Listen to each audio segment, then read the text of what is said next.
내 마음은 전혀 그렇지 않은데 내가 왜 이런 얘기를 하는지 모르겠어요. 이렇게 해서 간혹 이제 마음이 없는 얘기를 할 때도 있겠죠. 그리고 또 실수할 수도 있겠지만 대체로 내가 입을 열어서 말할 때는 내 마음에 가득 찬 것들이 나오게 되어 있는 겁니다. 이것을 누가복음 6장 45절은 주님께서 이렇게 말씀하십니다. 선한 사람은 그 쌓은 선에서 선을 내고 악한 자는 그 쌓은 악에서 악을 내나니 이는 마음에 가득한 것을 입으로 말함이니라.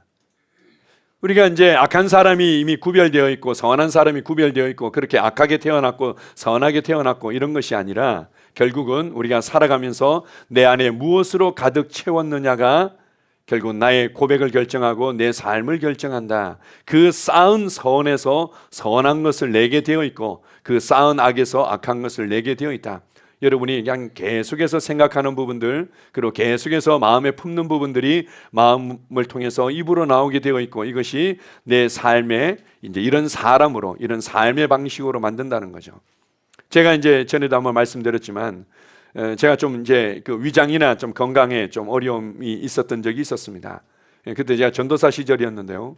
제가 예배당에 모여서 예배드리고 또 성역 공부할 때는 정말 복음을 잘 가르치는 전도사였습니다. 근데 예배당을 딱 떠나고 나면은 제가 입만 열면 제 입에서 나오는 게 바로 알로에였습니다. 입만 열면 나오는 게 야갈카리수 이런 게 나온 거죠. 이게 그게 그렇게 좋대. 네가 그렇게 문제가 된 것은 이거 안 먹어서 그래. 그래서 뭔가 좀 어려움이 있으면 계속 그 얘기만 하는 거죠. 그 얘기만 하고. 그건 이제 제가 이제 육체에 어떤 불편함이 있다 보니까 그거 계속 정보 찾아보고 알아보고 아 그렇구나. 이 야갈카리수가 이렇게 좋구나.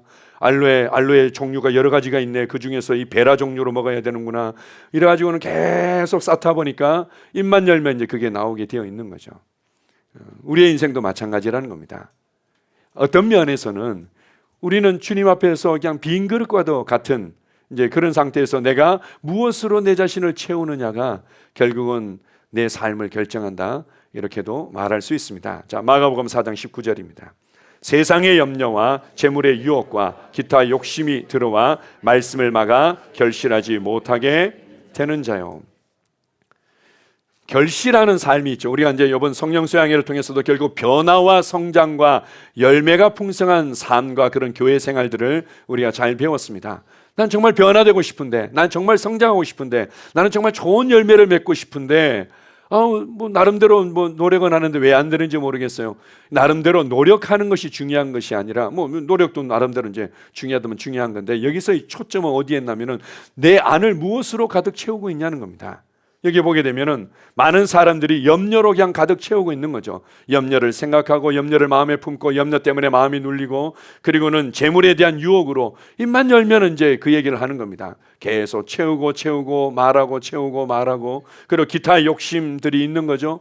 그래서 어떤 분들은 정말 나름대로 이제 자녀들에 대한 여러 가지 어떤 지혜로운 어떤 양육들을 하는데 자녀들이 자기가 원하는 대로 제대로 성장하지 않는 것 같아요. 뭐 그런 어떤 일정 기간을 통과할 수도 있겠지만 입만 열면 계속 자녀에 대한 염려들, 자녀에 대한 욕심들, 또 자녀가 세상적으로 어떤 키우면은 더 잘 키울 것 같은 어떤 세상의 어떤 유혹들 이런 것들을 계속 말해내고 있는 거죠. 결국 내 안에 가득 채우고 가득 채운 것을 말함으로 말미암아 결실하지 못하고 있다 이렇게 말하고 있습니다. 변화를 원하십니까? 성장을 원하십니까? 정말 여러분의 삶의 풍성한 열매를 원하십니까? 그렇다면 주님께서 그것을 위해서 주신 것들로 여러분 안을 가득 채우시면 됩니다. 자, 누가복음 21장 34절입니다. 너희는 스스로 조심하라. 그렇지 않으면 방탕함과 술 취함과 생활의 염려로 마음이 둔하여지고 뜻밖의 그날이 덫과 같이 너희에게 임하리라. 방탕함으로 심령을 채우고 술 취함으로 채우고 생활의 염려로 가득 채우게 되면 무엇보다도 성경에서 말하고 있는 것은 마음이 둔하여진다 이렇게 말합니다.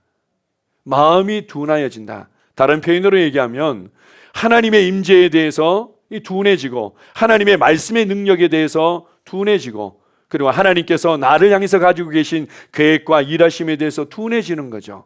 그래서 하나님의 뭐 날 사랑하시는지도 모르겠고요. 말씀이 뭐 실제고 능력이라는 건 난 잘 모르겠고요. 하나님이 나를 위해서 놀라운 계획을 가지고 계신다는 건 잘 모르겠고요. 왜 그렇습니까? 다른 것이 내 안에 가득 채워져 있는 거죠. 이 세상의 염려로, 재물의 유혹으로, 기타 욕심으로, 그리고는 여러 가지 세상적인 방탐과 술 취함으로 채워져 있을 때 둔하여진다. 둔하여지다 보면 여기서 이렇게 말합니다. 그날이 덫과 같이 너희에게 임한다. 이 그날은 예수님께서 다시 오시는 그날을 알아차리지 못하고 그렇게 잠든 모습으로 나타나게 된다는 거죠. 또한 우리가 이 그날이라는 것을 지금 우리에게도 적용할 수 있습니다. 우리가 헬라어를 보게 되면 이 시간이라고 얘기할 때 크로노스라는 헬라어가 있고 카이로스라는 헬라어 단어가 있습니다. 크로노스라는 것은 일반적인 시간표를 얘기하는 거죠. 일반적인 때, 일반적인 시간. 이제 그런 것들은 누구에게나 다 이게 주어지는 거지만, 그러나 카이로스는 하나님의 시간, 하나님의 때, 하나님의 시간표에 그것을 이제 내가 반응함으로 함께 만들어가는 부분이죠. 우리가 마음이 둔하여지게 되면 결국은 하나님의 카이로스를 놓치게 된다는 겁니다. 정말 나를 통해서 영혼이 구원받고 변화될 수 있는 그 하나님의 카이로스를 놓치게 되고, 내가 다음 단계로 전진할 수 있게끔 안배하신 관계라든지 상황과 이 모든 것들을 놓쳐버리게 된다는 거죠. 우리가 마음이 둔하여지면 아예 사는 게 다 똑같지라고 크로노스 안에서만 그냥 흘러갈 뿐입니다. 그런데 우리의 마음이 성령님으로 충만케 되어지고, 그리고는 우리의 속사람이 예민해지게 되면 이제는 하나님의 카이로스를 분별하게 되는 거죠. 가끔 저도 이제 생각날 때가 있습니다. 이제 이전에 이제 살았던 사람들이 생각나면서, 아, 그때 내가 하나님의 때를 놓쳤구나. 그때 이 사람을 내게 붙여줬던 건데 내 머릿속에는 뭔가 이 불안과 염려에 가득 차가지고는, 아, 제가요 사실은 이런 어려움이 있는데요, 제가 너무 고민이 되는데요, 때때로는 제가 죽고 싶은 마음도 들고, 이렇게 하면, 아, 그러세요? 예, 제가 뭐 좀 기도할게요. 이렇게 하고 이제 실제로 그의 인생을 바꿀 수 있고 그를 구원할 수 있고 그의 가정을 변화시킬 수 있는 하나님의 때를 놓쳐버리는 경우들이 있었구나. 이런 것들을 이제 발견하게 됩니다. 여러분 심령을 무엇이 채우고 있습니까? 세상적인 것이 채우고 있다면 여러분은 하나님의 임재와 그 말씀의 능력과 영혼을 얻고 복음을 나누고자 하시는 하나님의 계획과 부르심을 놓쳐버리게 될 것입니다. 그리고 나아가서는 그날에, 주님께서 다시 오시는 그날에 주님께서 우리의 삶을 보시면서 주님께서 판단하시겠죠. 때때로 그 중에서는 슬피 울며 이를 가는 사람들이 아마 있을 겁니다. 자, 빌립보서 4장 6절입니다. 시작. 아무것도 염려하지 말고 다만 모든 일에 기도와 간구로 너희 구할 것을 감사함으로 하나님께 아뢰라. 염려가 안 좋은 것 중에 하나는 정말 이 감사를 도둑질한다는 겁니다. 우리 안에 있는 감사를 도둑질하죠. 어제 제가 아주 재미있는 질문을 받았는데요. 우리 한 형제님께서, 그분은 이제 교회 생활하신 지 얼마 안 되셨습니다. 아직 예수님을 구원자 주님으로 이제 영접하지는 않으신 걸로 알고 있는데요. 근데 이제 저는 이런저런 얘기를 하다가 제가 이제 그분이 이제 물어보기를, 목사님 묻고 싶은 게 있는데요, 목사님은 매일 기쁘세요? 이렇게 물어보시더라고요. 매일 이렇게 항상 기쁘게 살아가세요? 그러길래 제가 아니요, 저도 매일 기쁘게 살지는 않습니다. 그러나 저는 매일 감사로 충만합니다. 그리고 매일 감사로 충만하기 때문에 매일 기뻐하는 삶을 선택합니다. 제가 이런 말씀들을 이제 좀 드렸습니다. 사실 우리가 감정적으로나 뭔가 어떤 상황적으로 항상 막 기쁘고 늘 그냥 웃으면서 다니고 이제 그렇지는 않지만, 그러나 우리가 세상의 염려를 다룰 줄 알게 되면 매일매일 감사로 충만한 삶을 살아갈 수 있습니다. 아무것도 염려하지 마라. 그 염려가 너희의 감사를 도둑질하고 있다는 것을 인식해라. 그리고 주님은 우리가 감사로 충만한 삶을 살아가기를 원하십니다. 자, 에베소서 5장 18절입니다. 자, 시작. 술 취하지 말라. 이는 방탕한 것이니 오직 성령으로 충만함을 받으라. 오늘 본문 말씀에 나온 내용입니다. 술 취하지 말라. 이것은 세상에 속한 것이고 방탕한 것이다. 오직 정말 우리가 유일하게 채워야 될 부분들이 있다면 성령으로 충만함을 받는 것이고, 성령님으로 말미암아 말씀으로 충만케 되는 것이다. 이걸 이제 가르쳐주고 있습니다. 어떤 사람들은 이 말씀을 이제 아전인수격으로 이제 사용해서, 그래, 성경에서 술 취하지 말라고 그랬지 무슨 술 마시지 말라고 했습니까? 이렇게 얘기하는 경우들이 있습니다. 맞습니다. 성경에서 술 마시지 말라 이런 표현들이 나오지 않고 있는 거죠. 술 취하지 말라고 이제 하긴 했습니다. 그러나 그 말씀만 있는 것이 아니라 이런 말씀도 있죠. 너희가 먹든지 마시든지 무엇을 하든지 하나님의 영광을 위해서 해라.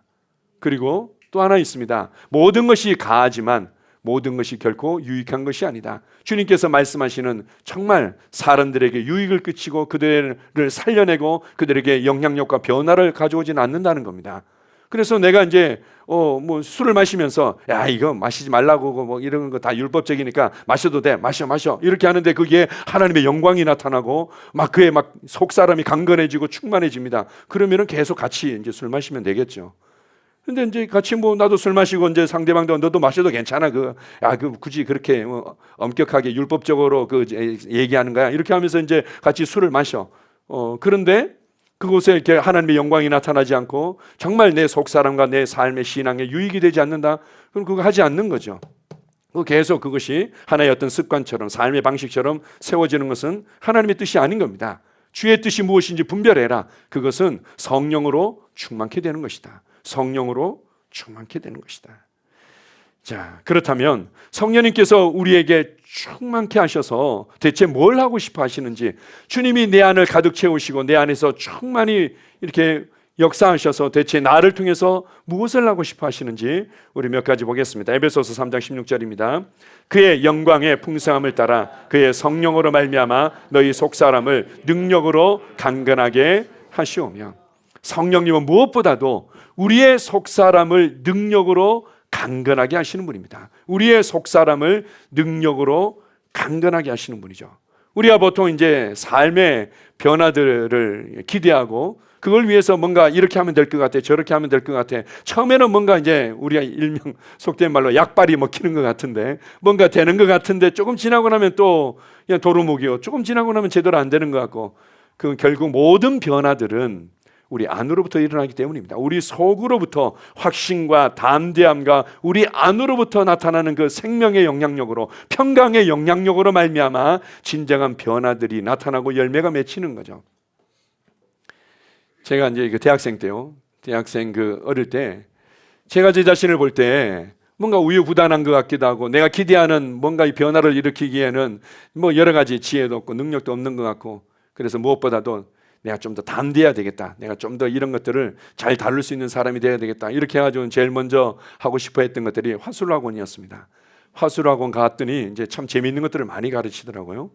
그래서 제가 이제 한동안 매일 가면서 이제 자기 스스로에 대해서, 자신의 삶에 대해서 긍정적이고 적극적인 것들을 자꾸 고백하게 만듭니다.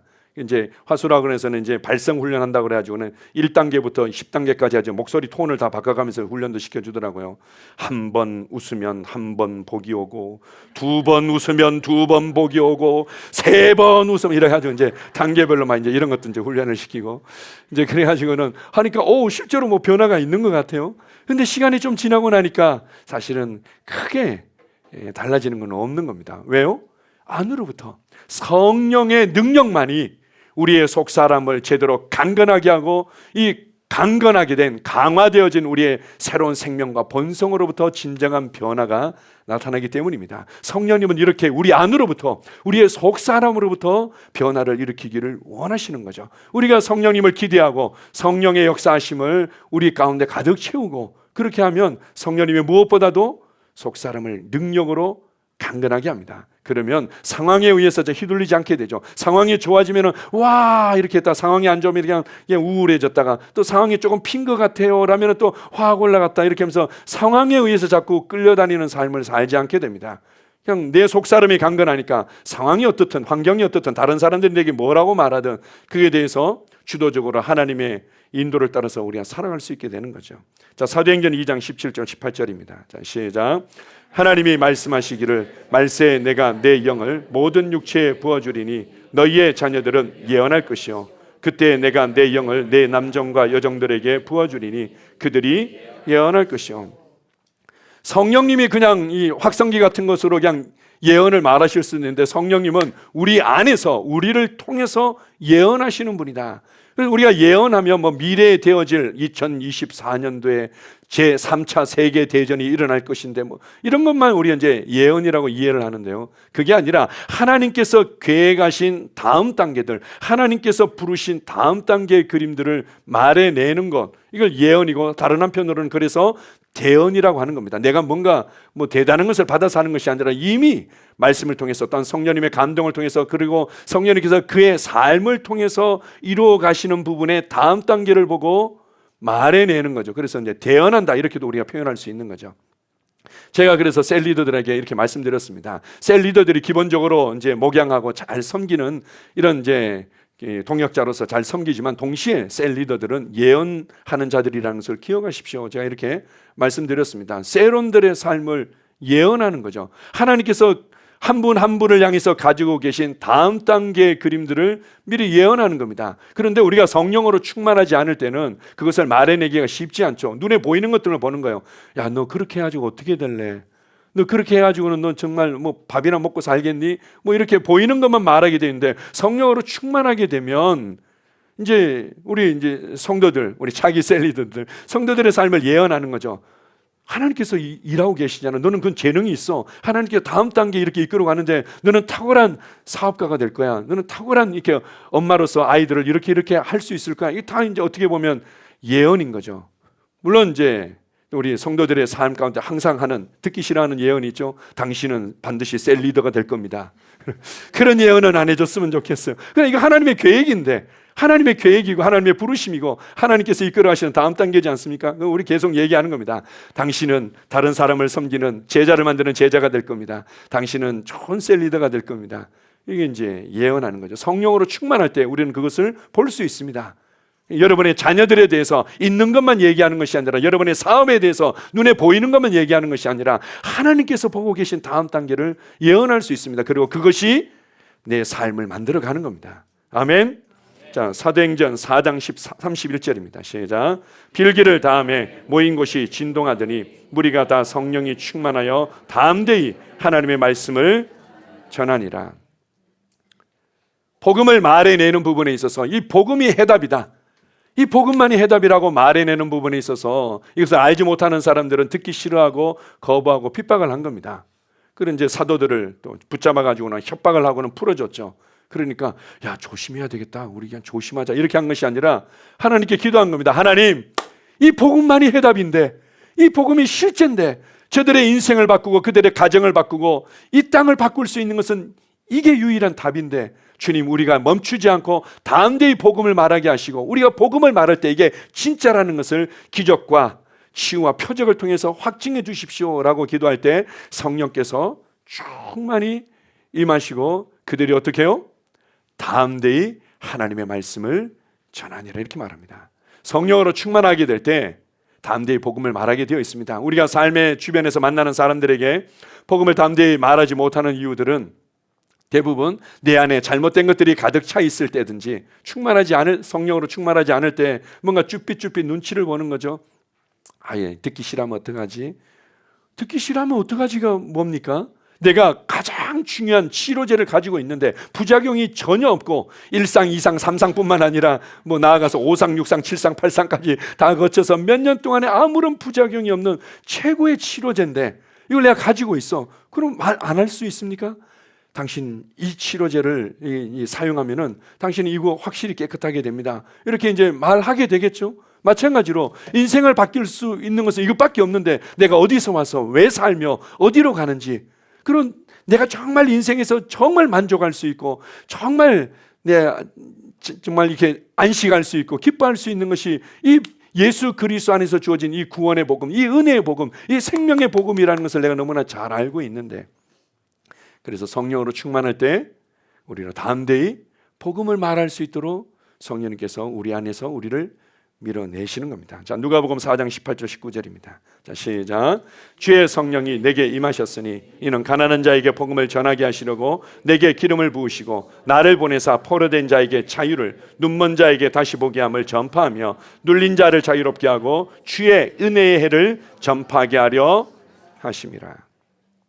주의 성령이 예수 그리스도에게 충만히 임했습니다. 성령님과 하나 되어진 이유는 성령님께서 우리 가운데 충만히 임하시는 이유는 뭐 하기 위해서요? 복음을 전파하도록 그것만이 포로되고 또 눈멀고 눌린 자들을 자유케 할 수 있다는 거죠. 참된 자유는 바로 복음을 들을 때, 진리를 알 때 진리가 우리를 자유케 하는 것입니다. 그래서 성령으로 충만할 때 우리는 다른 사람들에게 자유를 주는 사람이 되는 거죠. 내가 갈 때 사람들의 머리가 시원케 돼. 내가 갈 때 불안이 떠나가게 돼. 내가 그 사람과 교제했더니 그 사람의 육체가 치유가 돼. 내가 그 사람과 얘기했더니 이제는 담대함이 생겨. 어떻게 살아야 될지 알겠어. 성령으로 충만할 때 우리는 자유를 주는 자, 안식을 주는 자, 담대함을 주는 자, 확신을 주는 자로 살아가죠. 이 얼마나 이 놀라운 인생입니까? 항상 하나님 도와주세요. 하나님 이것도 부족해요. 저것도 부족해요. 누구는 이렇게도 됐다던데 왜 나는 이게 안 되는지 모르겠어요. 이렇게 참 낮은 수준의 어린아이와 같은 육신적인 삶을 살아가다가 우리가 성령으로 충만케 되어지면 내가 이제 해답을 줄 수 있는 사람으로 살아가는 게 얼마나 놀랍습니까? 이 사람들이 나와 함께 있기를 좋아하겠죠. 왜냐하면 내가 열쇠를 가지고 있다는 것을 그가 알기 때문이죠. 성령님은 우리 가운데 충만히 나와 함께 하시면서 복음을 전하고 사람들을 자유케 하기를 원하십니다. 자, 사도행전 10장 38절입니다. 하나님이 나사렛 예수에게 성령과 능력을 기름 붓듯 하셨음에 그가 두루 다니시며 선한 일을 행하시고 마귀에게 눌린 모든 사람을 고치셨으니 이는 하나님이 함께 하셨습니다. 성령으로 충만하고 그래서 우리 안에 속사람이 강건해지고 담대해지면 우리는 눌린 자들을 그리고 상처받고 아픈 자들을 자유케 하는 자로 살아갈 수 있습니다. 지난 주일날 제가 이제 천안으로 내려가기 전에 우리 한 자매님을 위해서 기도해 줄 수 있는 기회가 있었습니다. 그래가지고는 이제 허리를 불편하다 그래가지고 한번 앉아보시라고 많이 불편하다고 그래서 그래가지고 이제 대충 이렇게 점검을 할 수 있거든요. 똑바로 앉아가지고 다리를 쭉 뻗어보면 이 다리 안쪽이 이제 심하게 아프신 분들은 이렇게 좀 많이 차이가 납니다. 이제 골반이 이렇게 틀어지는 경우들은 한쪽 다리가 짧은 것처럼 이렇게 보여지는 거죠. 이분은 이제 좀 제법 많이 차이 나길래 골반이 많이 틀어졌다고 그러니까 알고 계시다고 이렇게 얘기하시더라고요. 그래가지고는 이제 기도합시다 해가지고 이제 기도했습니다. 기도했는데 제가 이제 그 이제 발목에 복숭아 뼈를 이렇게 짚어보니까 정확한 지점을 두 개를 짚었는데 한 이 정도 한 5cm 정도가 차이 나는 것 같더라고요. 얼추. 제가 이제 기도했습니다. 순간 아무런 변화가 없는 거예요. 그래 0.1초 동안 머리에 지나가는 거죠. 아, 이번은 안 되는 건가? 왜 안 되지? 이렇게 이제 지나가더라고요. 그러길래 이제 그건 이제 딱 거절을 하고 제가 한 2번 정도 같이 또 선포하고 함께 기도했습니다. 그럴 때 다른 분들에 비해서 굉장히 서서히 움직이더라고요. 서서히 움직이더니 이렇게 맞춰지더라고요. 그래 움직여 보시라고 그랬더니 괜찮다고 감사하다고 그렇게 해서 우리 주님께 감사하고 영광을 돌리는 시간이 있었습니다.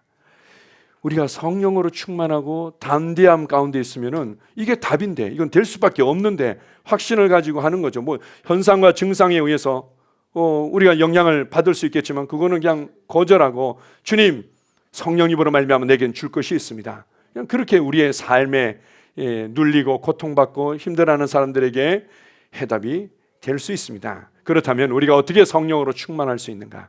어떻게 우리가 성령의 충만함을 유지할 수 있는가? 자, 아까 읽었던 말씀입니다. 사도행전 4장 24절 31절입니다. 그들이 듣고 한 마음으로 하나님께 소리를 높여 이르되 빌기를 다하매 그들이 모인 곳이 진동하더니 무리가 다 성령이 충만하여 담대히 하나님의 말씀을 전하니라. 우리 개역 성경에는 빌기를 다하매 이렇게 얘기하니까 꼭 무슨 이제 백일 치성기도 하는 것 같은 느낌이라서 그냥 쉽게 그냥 그들이 기도를 마친 겁니다. 그들이 정말 온전히 그들에게 어떤 불안들, 두려움들 그리고 어떻게 해야 될지 몰랐던 것들로 그냥 심령이 채워진 것들을 다 비우고 나는 오직 성령님으로 충만케 되기를 갈망합니다 라고 기도할 때 성령께서 그들 가운데 충만히 임하시고 모인 곳이 진동하더니 그들이 담대히 복음을 전하게 된 거죠. 그것을 갈망하고 우리가 사모하고 기대하는 곳에 성령님은 충만히 역사합니다. 모인 곳이 진동했더라. 참 이게 놀랍죠? 제가 찬원교회 처음 개척하고 나서요. 정말 주변에 참 아픈 사람들이고 도움이 필요하고 그리고 또 이제 개척교회 주로 이제 연결될 때는 정말 갈급함과 여러 가지 또 해결돼야 될 어떤 답답함을 가지고 연결되는 경우들이 많이 있죠. 대체로. 그러다 보니까 주님 이들에게 정말 해답을 주고 싶습니다. 때때로 이제 복음을 우리가 나눠주지만 또한 성령님께서 그 가운데 역사하기를 이제 갈망하고 기대하는 마음들이 너무 그냥 가득 차 있는 거죠. 그래서 항상 우리가 이제 촘촘하게 이제 복음을 가르칠 뿐만 아니라 저희 아내하고 저하고 또 우리 헌신된 성도들이랑 매일 기도하는 시간들이 참 많았습니다. 언제부턴가 그냥 문을 열고 예배당 안에 딱 들어오는데 치유가 일어났다는 어떤 간증들이 이제 있기 시작하고, 어떤 분들은 그냥 자기가 문을 열고 들어오면서부터 그냥 눈물이 나는데 한 번은 이제 그분이 간증을 하더라고요. 제가 그때부터 눈물이 나기 시작하더니 그분이 굉장히 그 어려운 환경 가운데 억척스러운 삶을 살면서 아주 그냥 심령을 정말 강하게 하면서 그렇게 이제 어렵게 살아오신 분이죠. 잘 울지를 않으시는 분인데 자기가 자기 뺨을 이렇게 건드리면서 내가 미쳤나 봐, 내가 미쳤나 봐, 내가 미쳤나 봐 이렇게 하면서 예배를 드렸다고 간증을 하시더라고요. 주님께서 그 심령을 흔들고 있지 않습니까? 이런 일들이 더욱더 우리 가운데 있기를 사모합니다. 물론 이제 우리 가운데 우리 위에 역사하시는 그 하나님의 역사인 거죠. 어떤 교회에서는 실제로 성령님의 강력한 역사에 의해서 예배당 문을 열자마자 그냥 그 기름 부음과 능력에 의해서 쓰러졌다는 분도 있고, 그리고는 그 예배가 이제 2시간씩, 3시간씩, 4시간씩 그 충만함을 누리면은 이런 예배들을 드리는 교회들도 있습니다. 우리도 참 부럽기도 하죠. 우리가 이제 성령님의 역사들을 갈망하고 사모할 때 말씀을 확증해 주시고 증거해 주시는 역사들이 나타나죠. 제가 이제 대학생 때요, 생각이 좀 복잡했습니다. 생각이 복잡하고 심령도 좀 여리고 이런 시기들이 있었는데요. 그때 제가 저희 그 대학 아주 존경하는 선배가 있었습니다. 이 선배는 그냥 하나님을 사랑하고 말씀을 사랑하고 입만 열면은 그냥 복음을 이렇게 나눠주고 그런 분이었어요. 그래 이제 답답하다가 이제 답이 없으니까 그 선배를 찾아가서 제가 이렇고요 힘들고요 어떻게 해야 될지 모르겠고요 이렇게 얘기하면 그 선배가 그냥 복음을 나눠주는 겁니다. 그건 이렇게 기도하자, 주님께서 이렇게 한다 이렇게 얘기를 하면요, 제 속에서 그러니까 제 혼란스러운 생각, 혼란스러운 감정을 사실은 어둠이 많이 이렇게 누르고 심령이 눌려 있었던 거죠. 제 안에서 이 추운 날 옷을 제대로 안 입고 나갔을 때 막 속에서 덜덜덜 떨리는 것처럼 속에서 그렇게 떨리는 겁니다. 이게 티를 안 내려고 막 손을 이렇게 꽉 쥐고 있는데도 속에서 막 이렇게 사시나무 떨리듯이 떨린다는 이런 표현과 비슷하게 막 속에서 그렇게 떨리는 겁니다. 이 성령님께서 이제 진동시키는 거죠. 이 눌린 역사들을, 이 상처들을, 그리고 그렇게 사로잡힌 것들을 그냥 진동시키면서 그 가운데 복음만이 드러나고 하나님의 말씀의 능력만이 드러나도록 역사하는 거죠. 그래서 사모할 때 그리고 그 주님을 기대할 때 성령님은 우리의 이 빈 그릇과 같은 심령을 가득 채우실 수 있는 겁니다. 자, 에베소서 5장 19절 20절입니다. 시와 찬송과 신령한 노래들로 서로 화답하며 너희의 마음으로 주께 노래하며 찬송하며 범사에 우리 주 예수 그리스도의 이름으로 항상 아버지 하나님께 감사하며. 우리의 고백과 이 치유는 연결되어 있다는 것들을 우리가 나눴었는데요, 성령께서 마음껏 우리의 삶 가운데 역사하시는 것과 그리고 우리의 고백이 연결되어 있습니다. 어떤 고백이요? 말씀에 대한 시와 찬송과 감사의 고백들과 성령님의 일하심은 연결되어 있다는 거죠. 그래서 우리가 성령 충만하게 되면은 시와 찬송과 신령한 노래들로 서로 화답하면서 감사가 더욱더 풍성하게 되고, 또 감사가 더욱더 풍성해지면 성령께서는 더욱더 충만히 우리 가운데 역사하실 수 있게 되는 겁니다. 보십시오. 어떤 사람들은 내게는 왜 이렇게 능력이 제대로 안 나타나는지, 내 삶에는 왜 이런 변화가 없는지 이렇게 고민할 때가 있습니다. 나도 뭘 이렇게 하라는 대로 해봤는데요, 잘 안 되는 부분들이 있습니다. 이렇게 얘기합니다. 자, 보십시오. 자, 양육반의 기도를 가르치면서 우리가 구원받은 그리스도인들의 기도는 어떠해야 되는가, 새로운 피조물의 기도는 어떠해야 되는가, 우리 양육반 사관에서 잘 배우고 있습니다. 그때 이제 사람들이 하는 질문들이, 저도 그냥 열심히 기도하는데 왜 응답이 안 되는지 모르겠어요, 이렇게 얘기합니다. 질문이 잘못됐다고. 왜 응답이 안 되는지 모르겠어요. 그건 기도가 아니라고. 응답이 안 되는 기도는 기도가 아닌 겁니다. 기도의 정의를 제대로 모르고 있는 거죠. 기도라는 것은 하나님의 뜻대로 예수님께서 보여주신 그 삶의 본대로 구하고 받는 것이 기도입니다. 그러니까 기도는 100% 응답되게 되어 있는 겁니다. 응답되지 않는 기도는 없습니다. 응답되지 않는 기도라는 건 이미 질문 자체가 잘못된 거죠. 내가 하나님의 뜻대로 구했다면, 예수님께서 보여주신 그 하나님의 뜻을 이해하고 하나님의 말씀대로 구했다면 그것은 받게 되어 있는 겁니다. 물론 이제 우리 믿음으로 의심치 아니하고 이 우리가 응답받은 것들이 우리의 삶에 나타나도록 하는 부분에 있어서 내가 믿음으로 협력해야 되는 어떤 약간의 영적인 원리들이 있긴 하지만 그냥 내가 말씀을 따라서 믿음으로 구했다면 그것은 응답되게 되어 있는 겁니다. 응답되지 않는 기도는 없는 거죠. 마찬가지로 우리의 믿음의 고백은 역사하게 되어 있는 겁니다. 저도 이제 믿고 고백했는데 왜 안 되는지 모르겠어요. 그건 있을 수가 없는 질문 자체가 잘못된 겁니다. 믿음의 고백은 반드시 나타나고 역사하게 되어 있는 겁니다. 그런데 그것이 내 삶에 나타나는 과정 가운데 있든지 아니면 내가 지적으로 약간 동의했지만 제대로 정말 심령 깊은 곳에서 확신과 담대함으로 고백하고 있지 않은지 그 차이일 뿐인 거죠. 믿음의 고백은 반드시 역사하게 되어 있는 겁니다.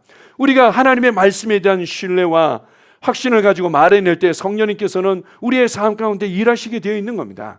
성령의 충만함은 우리 읽었던 베드로 에베소서 5장 그 15절부터 쭉 우리 성령 충만에 관한 메시지로 우리가 자주 듣는 또 내용이기도 합니다. 그래서 성령의 충만함을 받으라라고 말씀하시면서 어떻게 충만함을 누리며 유지하는지 바로 나오는 것이 바로 말씀에 대한 고백들, 그리고 믿음의 교제와 고백들, 말씀으로 인한 그 주님의 역사로 인한 감사들, 이것이 우리의 삶에 성령님의 능력을 풀어놓고 성령께서 충만히 역사하는 겁니다. 여러분 삶의 변화를 원하십니까? 여러분 삶에 이전보다 더 많은 열매들을 원하시죠? 그렇다면 어떻게 하라고요? 감사하고 찬양하고 하십시오. 그러면 성령님의 충만함과 역사들이 풀어지게 되고, 그렇게 하면 할수록 더 많은 감사와 더 많은 찬양과 더 많은 믿음의 고백들이 나오게 되어 있는 겁니다. 그리고 더 많은 또 믿음의 고백이 우리의 삶에 성령님의 능력을 풀어놓게 되는 거죠. 자, 에베소서 5장 21절, 23절, 25절입니다. 자, 시작.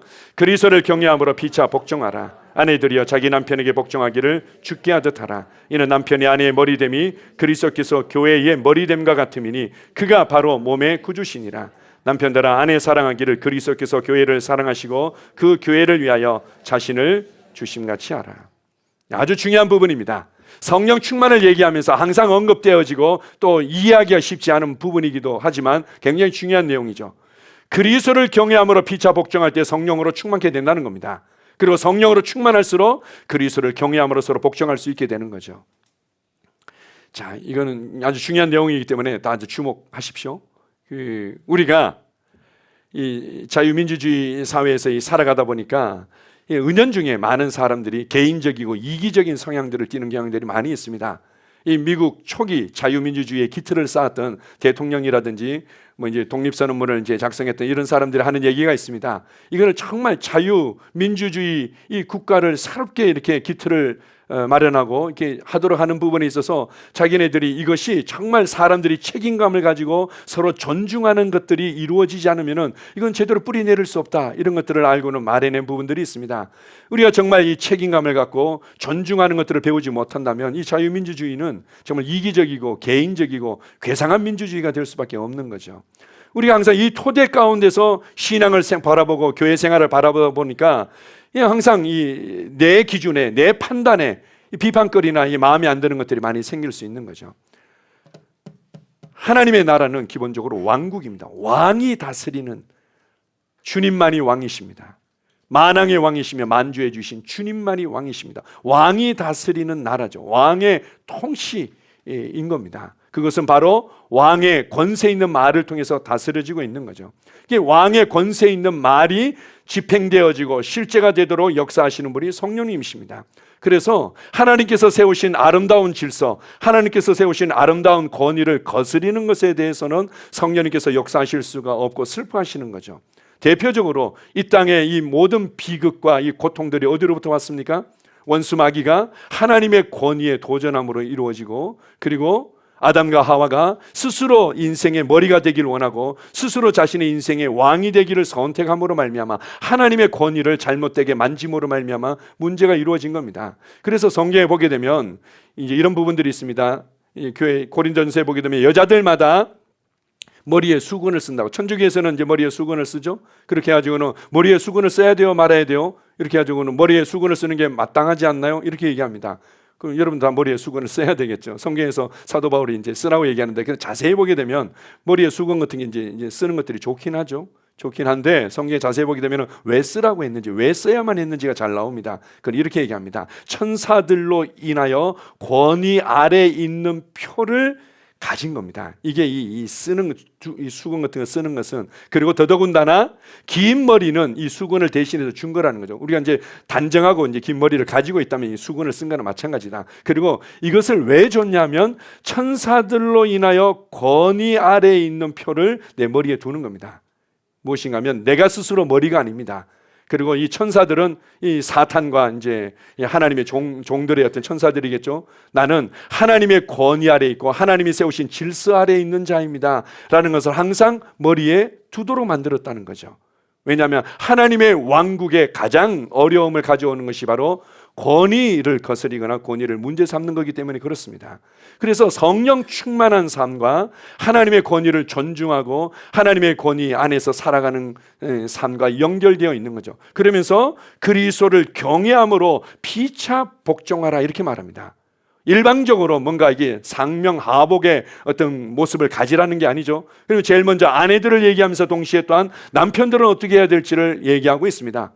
그 모든 것들이 그리스도를 경외하고 하나님께서 주신 아름다운 질서를 존중함으로 나타나는 삶의 모습인 거죠. 그리고 부모에게 관해서 얘기할 뿐만 아니라 자녀들에 대해서 얘기하고, 그리고는 주인에 대해서 얘기할 뿐만 아니라 종에 대해서, 지금으로 우리 얘기한다면 직장 어떤 상사에 대해서 얘기할 뿐만 아니라 부하 직원에 대해서도 얘기를 하는 거죠. 그리스도를 경외함으로 피차 복종할 때 성령께서는 기뻐하시고 우리 가운데 충만히 일하실 수 있는 겁니다.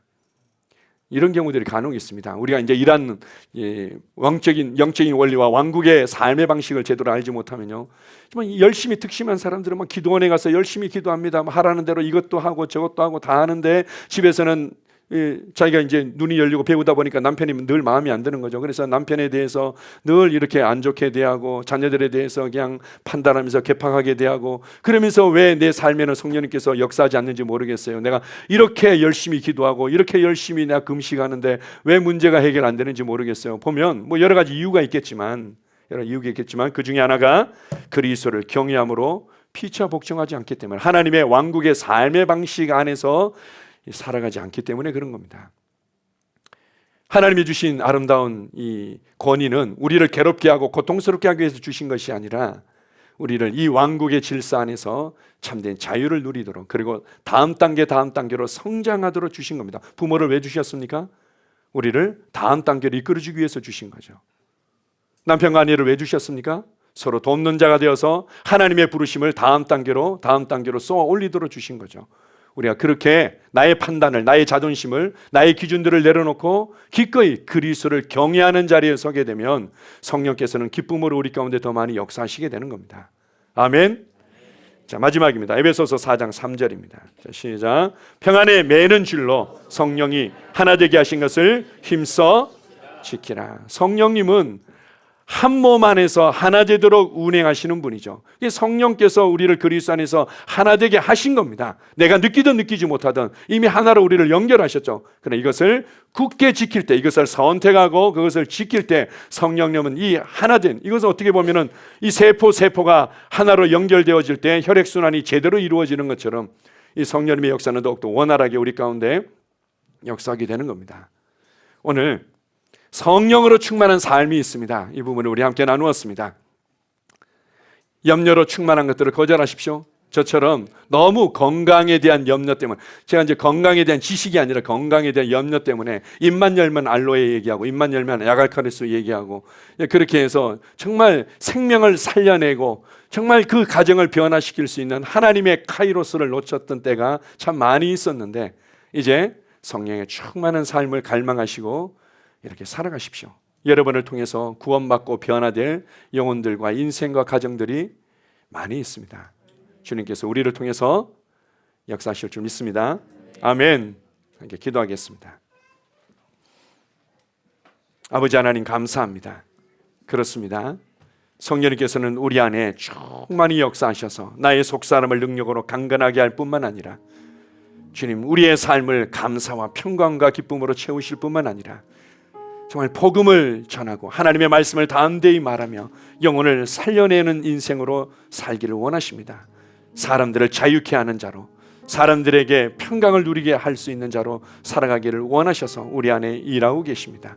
주님, 나는 무엇보다도 성령으로 충만케 되어지기를 갈망합니다. 성령으로 충만케 되어지게끔 내가 기꺼이 반응하겠습니다. 하나님의 말씀에 대한 시와 찬송과 믿음의 교제와 감사로 내 심령을 채우겠습니다. 그리고 그것을 통해서 성령님은 내 삶 가운데 더욱더 역사하실 수 있음을 인해 감사합니다. 그리스도를 경외함으로 피차 복종하는 하나님이 세우신 왕국의 삶의 방식 안에 내 자신을 두겠습니다. 그 안에서 나는 더욱더 자유할 뿐만 아니라 성장하는 자로 나타나게 될 것입니다. 주님 은혜를 감사합니다. 하나님 왕국의 삶의 방식을 가르치셔서 감사합니다. 예수님 이름으로 기도합니다. 아멘.